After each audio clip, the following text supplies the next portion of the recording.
Hey everybody, hope and pray that you're doing well today as we come to our word from the Word. And today that word is away, away. Now, all of John chapter 14 is really dealing with Jesus telling his disciples, I am getting ready to go away.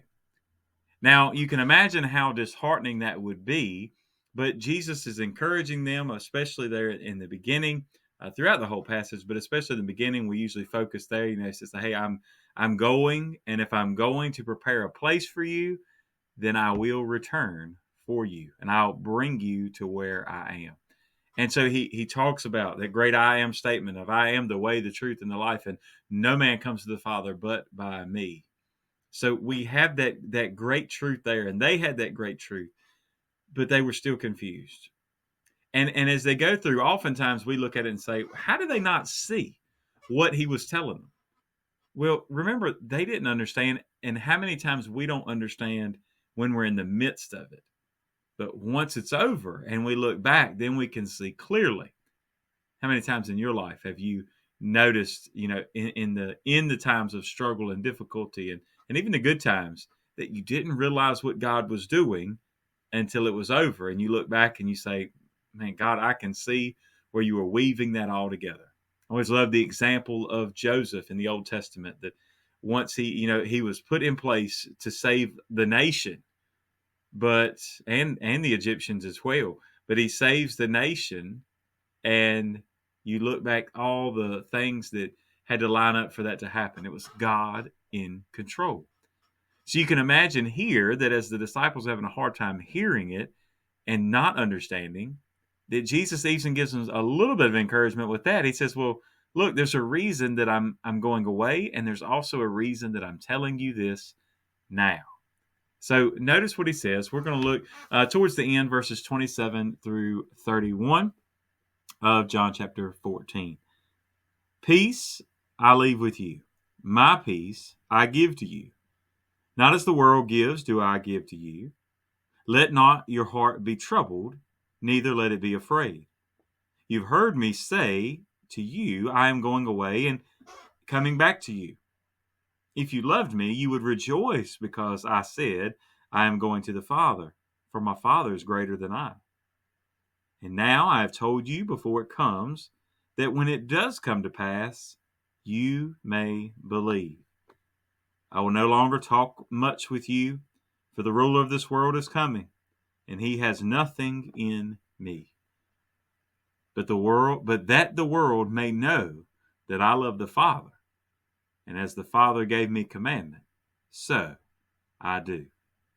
Arise, and let us go from here. So many things he says in that short passage that we looked at. As always, I encourage you to read it all. But the first thing that I love, that my peace, he says, my peace I give to you. That peace I'm leaving with you. And it's something about it that when he leaves us his peace, he's not leaving us a piece, a P-I-E, right? Peace, like a piece of pie. He's not leaving just a portion of it with us. He's giving it all to us, that we have access to all of God's peace. But at the same time, it in no way diminishes his. No way diminishes the gift of or the giver. So as he says, I've got to go away. He talks about in this passage about in this chapter about he's going to have to send the Comforter, and so he has to go so the Comforter can come, the Holy Spirit can come. Talks about the greater things that we all would be able to do because of the Holy Spirit. But all of that, he says, did you catch that one part?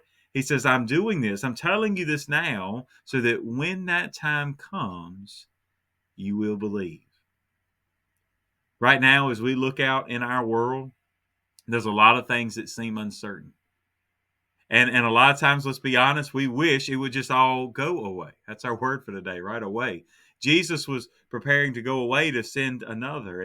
And many times we look and we maybe have lost a lot of things, and things have gone away, and people that we love and friends and family members have gone away, and prayerfully they've gone on to heaven.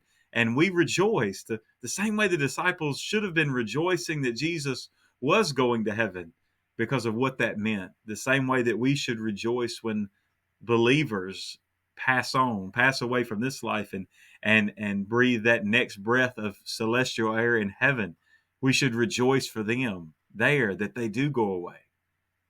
And throughout all of this, he says, so that when that day comes, you will believe. That's not that they didn't believe then. It was that they would believe more fully. See, today you may believe in the faith let me put it this way. You may believe in the faithfulness of God today. But the trials and tribulations that you go through a year from now, 10 years from now, 100 years from now, God is preparing your heart now so that when those times come, you will believe. And all of these things had to line up. Jesus had to go away, proving, and he even says there, Satan has no power over me, right? He has nothing in me, and he has nothing on me. Jesus says there's not anything Satan could condemn me. It's not that Satan has power over me when I lay down my life.